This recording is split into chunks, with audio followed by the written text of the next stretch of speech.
ওদিকে তাকা, ওদিকে তাকা। চলো কত করে নেন ভাই? 20 টাকা।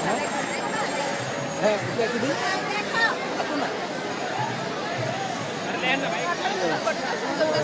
ওই দেখো কাঁঠাল ধরে ফটো সেশন, ওটা কি তোমরা? হ্যাঁ কাঁঠাল ধরে ফটো সেশন হইতাছে।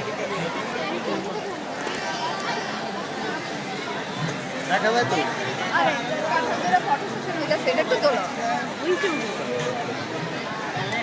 তোমরা ক্যামেরা রাখো একটা ইবা